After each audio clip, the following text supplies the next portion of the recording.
విజయవాడ వరద బాధితులకు dollars group of chairman TDP రాష్ట్ర ఆర్గనైజింగ్ సెక్రటరీ దివాకర్ రెడ్డి విరాళం ప్రకటించారు.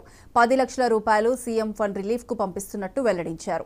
విజయవాడ పరిసర ప్రాంతాల్లో వరదలు జనజీవనాన్ని అస్తవ్యస్తం చేశాయన్నారు.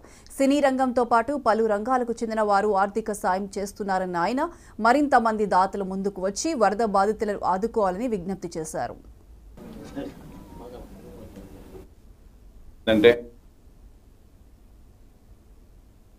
ఏంటంటే విజయవాడలో వచ్చే ఫ్లడ్స్ చూసాము. మొత్తం విజయవాడ పరిసర ప్రాంతాలు మొత్తం అతలాకుతలం చేసేసింది. గంటల వ్యవధిలోనే మొత్తం విజయవాడ చుట్టుపక్కల ప్రాంతాలంతా నీటితో మొత్తం నాశనం చేసేసింది. సో దీనికోసం మొత్తం ప్రజలందరూ కూడా కట్టుబట్టలతో బయట రావటం జరిగింది.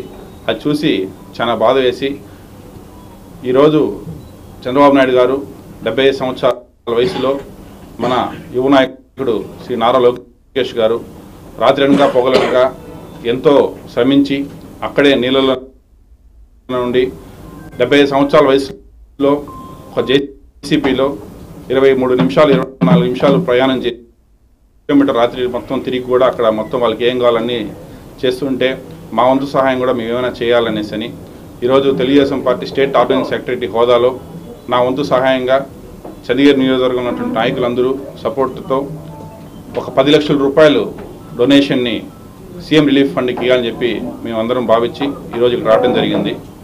సో ఈ టైంలో అందరం కూడా సహాయం చేయడం అనేది చాలా అవసరం. ఆల్రెడీ ఎంతోమంది రాష్ట్రంలో సినిమా యాక్టర్లు కావచ్చు, వ్యాపారస్తులు కావచ్చు, రాజకీయ నాయకులు కావచ్చు ఎంతోమంది సహాయం చూస్తున్నాము.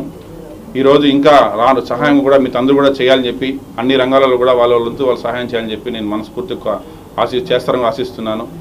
సో కాబట్టి ఈ టైంలో మనం ఏది కూడా రాజకీయాలకు ఎక్కడ కూడా చోటు లేకుండా మనం ప్రతి ఒక్కరు కూడా మానవత్వంతో ఆలోచించి ప్రతి ఒక్కరు కూడా కులమత భేదాలకి సంబంధం లేకుండా పార్టీలకు సంబంధం లేకుండా ఈరోజు